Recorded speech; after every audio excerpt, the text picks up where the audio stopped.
I'm Steve Morgan, founder of Cybersecurity Ventures and editor-in-chief at Cybercrime magazine. I'm here today with Susan Koski, Chief Information Security Officer at PNC, a Fortune 500 company and one of the largest diversified financial services institutions in the United States. Evolution Equity TV is brought to you by Evolution Equity Partners, an international venture capital investor partnering with exceptional entrepreneurs to develop market-leading cybersecurity and enterprise software companies. Joining us later will be Richard Seawald, founder and managing partner at Evolution Equity Partners. Welcome, Susan. Great to have you on with us today. Hi, Steve. Nice to see you again. So many people in the community follow you. For those of our friends who are out there watching us today who are not familiar, give us your background, 30,000-foot view on Susan Koski. For me, I've been in cyber and risk management, building teams and programs from the initial formation to fully mature programs for about 25 years. And, what I love is to see teams grow, people learn in their careers and go to the next level, and really helping people achieve that, but also helping the company have a great capability for those people, and then ultimately deliver our risk management goals for the company. So you and I had a chat with each other about a year ago, maybe not quite. And the topic was the talent shortage in our industry and what we're doing to recruit more people, whether that means young people, women, minorities, to try to welcome as many people as we can. Are we doing any better? It's a year later, or is it still the same challenge? I think that it depends. As leaders, we have to lean into capabilities that may be unique. And there's always going to be really that market for talented people, but the demand is going to continue. So you can't always just buy every talent you need. Sometimes you have to grow that. So looking for early in career talent, building that, having a pipeline, whether it's a management or a technical kind of pipeline or distinguished engineer pipeline, so people know what their path to success is.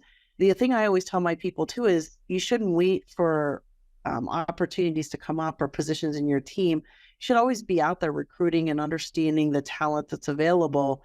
I think that for, looking at women and people of different backgrounds, that's also really important because, I think every background and making sure we're inclusive of all those backgrounds actually creates a good program overall to manage the company's objectives and goals.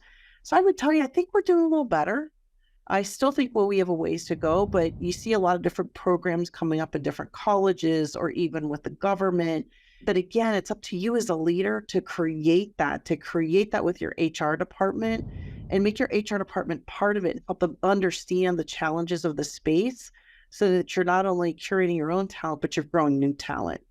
So to build on that, let me ask you specifically about girls who are graduating from school. And the reason I ask is because over the past 5 years, we've seen an enormous number of new bachelor's degree programs and master's degree programs in cybersecurity. So we're hoping, that there are more girls enrolled in those programs, which should mean, more of a pipeline. But I'm curious, as a hiring executive, do you see that? Are you seeing, girls applying to come into the industry for some of those entry-level positions out of college? We are seeing women apply for those roles.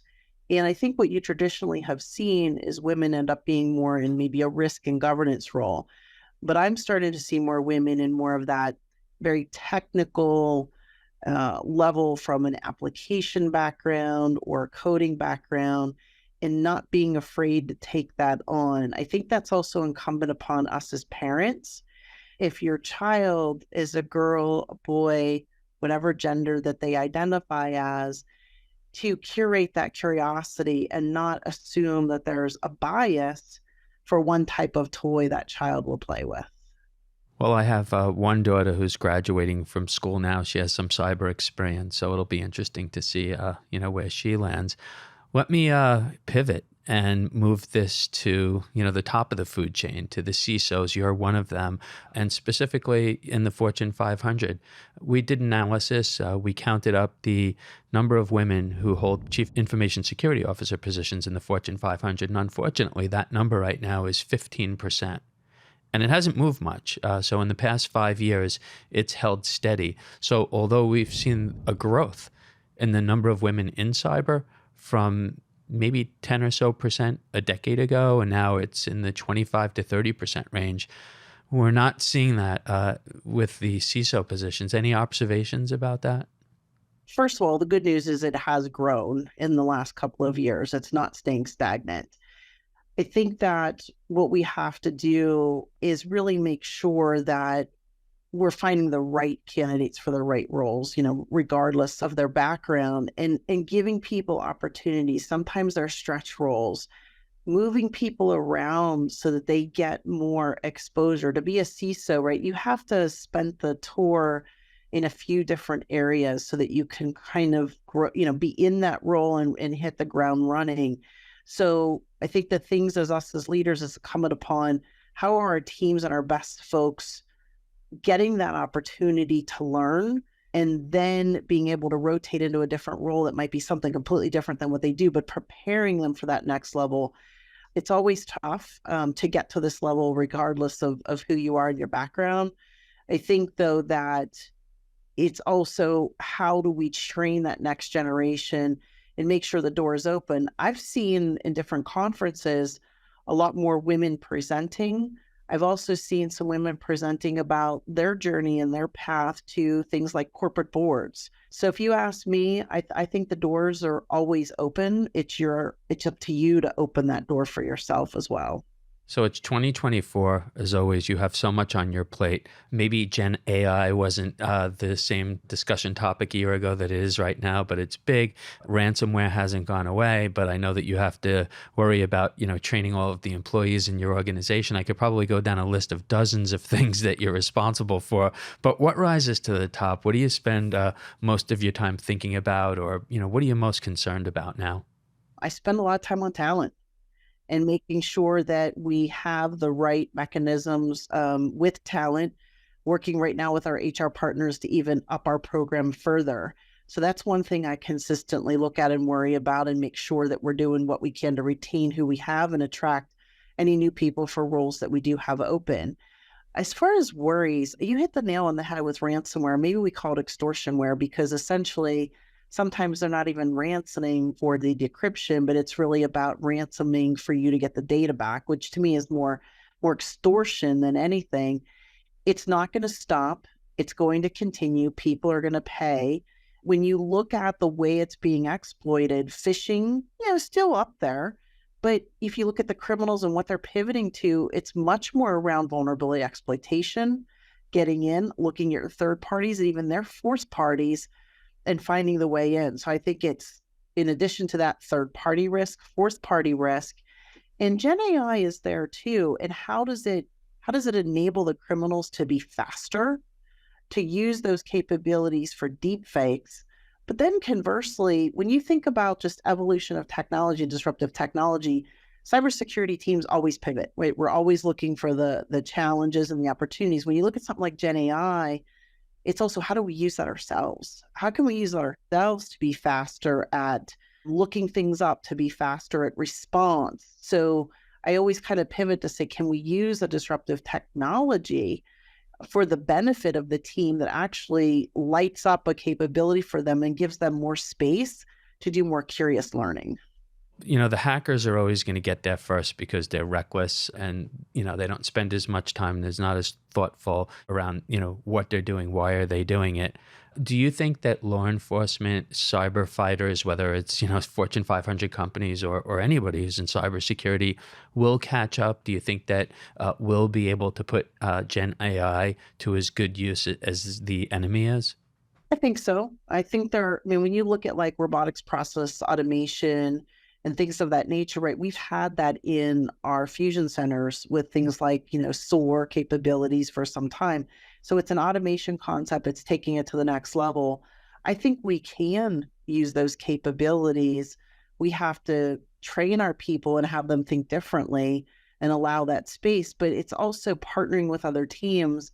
And you say kind of keeping up with the arms race. That's why you have to be very connected in the industry that you're in, understanding information sharing, intelligence, because that information can actually help you pivot fast if you've got those connections to other firms, to law enforcement, to others where you're getting, and even your vendors, right? Knowing what they're thinking top of mind don't go it alone.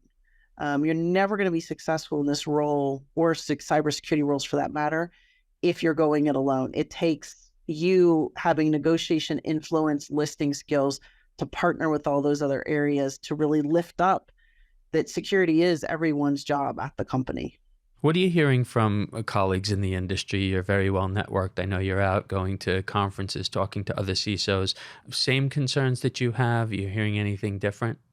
Definitely hearing the same concerns around third-party risk, vulnerability exploitation, and to an extent ransomware. But still, those themes are resonating with those colleagues, but also with the industry groups. They're resonating across.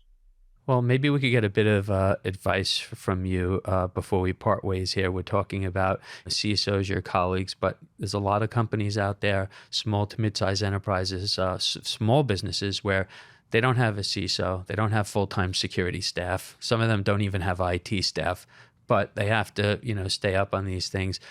Public resources, anything that you could recommend to some of these smaller companies who are grappling with the same threats?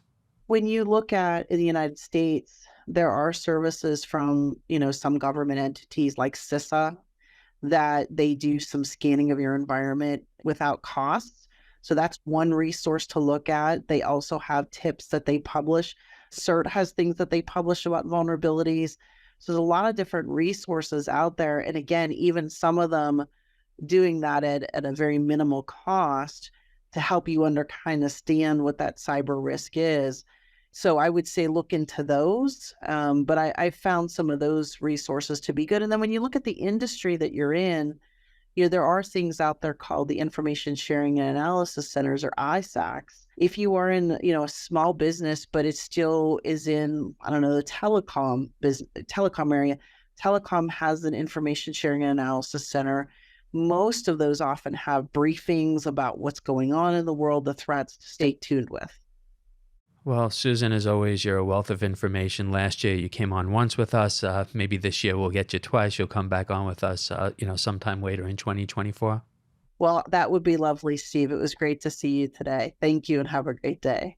Now joining us is Richard Seawald, founder and managing partner at Evolution Equity Partners. Richard, welcome. Great to have you back on with us.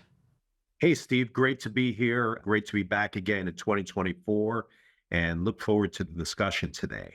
So, Richard, we're a decade into a talent crunch in our industry. I read a lot of reports and, I know you do too. And sometimes I find it hard to believe because so much time has gone by, we're still stuck. So we check in, we talk to a lot of CISOs. They're at the top of the food chain. They have very large organizations. They've got their finger on the pulse. We recently had Susan Koski, the Chief Information Security Officer at PNC, a Fortune 500 company and one of the largest diversified financial institutions in the US, come on with us.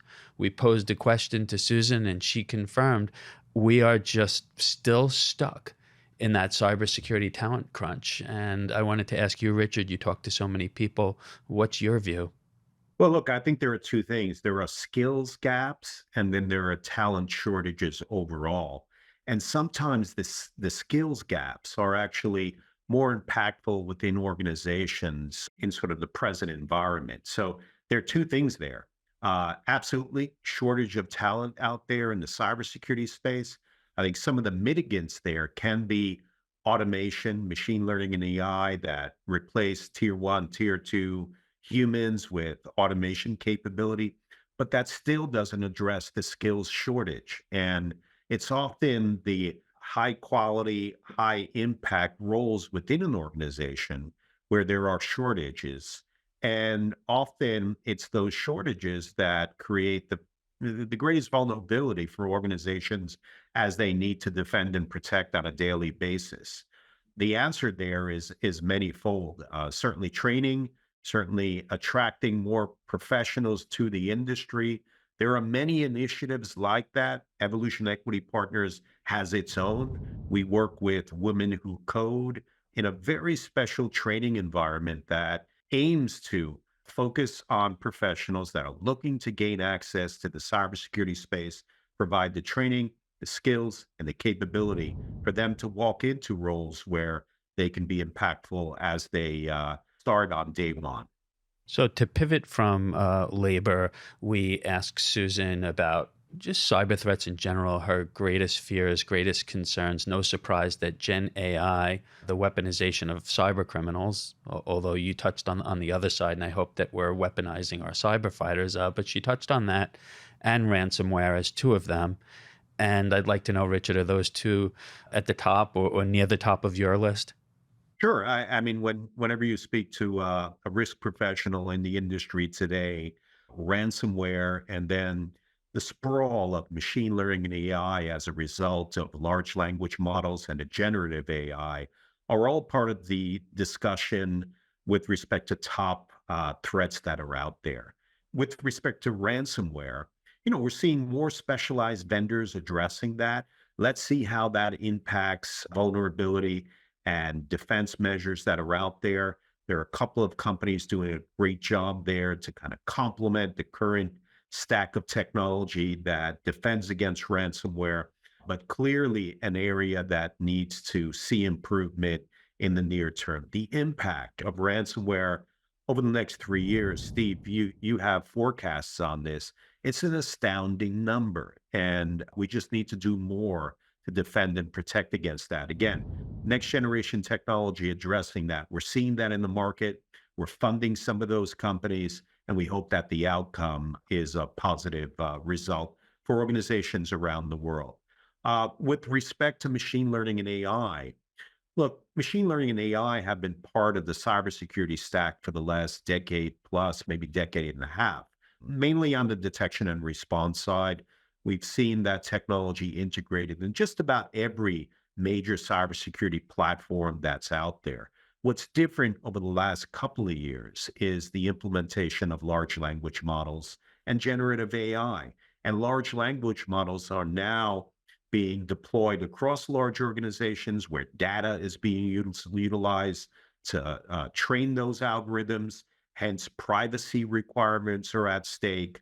We're seeing security issues, for example, hallucinations, and then larger attack surface that enables adversaries to have a bigger opportunity to gain access and create the type of disruption that they're after. So we're seeing specialized vendors that address that.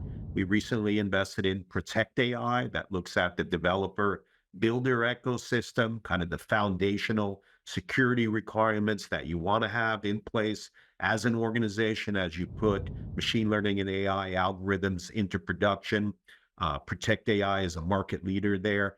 We're seeing a host of other areas that are now being addressed in next generation ways that help defend against what is an advanced attacker.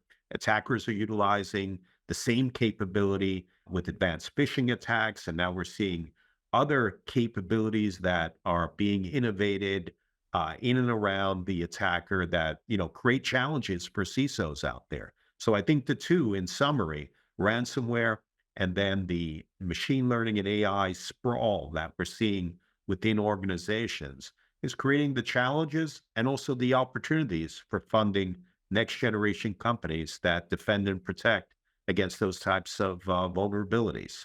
Listening to you, Richard, I'm going to have to remind everybody who you are. Richard Seawald runs one of the most respected venture capital firms in our industry, but you sound like a CISO, and that's a compliment. In fact, we had you on with Jamil Farshi, who's the CISO at Equifax, and that was the first interview we did in our series. And afterwards, he sent me a message and said, wow, that was one of the best conversations I've had. Can we do that again? And we brought him back onto a panel with you. I don't think people realize how much you have to know and your firm has to know about this industry, about the threats, to make the type of investments that you do. Thanks, Steve. We have a great team, and I think the underlying team is the key aspect of being able to make the right calls. And we're fortunate to have a set of individuals that have been in this industry for, in some cases, since day one, and that have built technology, have built companies, have been operators, executives, and technologists in this category. So I rely on them quite a bit in terms of making the right calls and decisions, and we're always learning. So I think that pathway of always learning is important. And, we'll continue that. We're excited about the current opportunity in the market. We're actively investing, and we'll certainly have some announcements over the next couple of weeks. Richard, it's always great to have you on with us, and we'll be on with another Fortune 500 CISO shortly. I'm Steve Morgan, founder of Cybersecurity Ventures and editor-in-chief at Cybercrime magazine.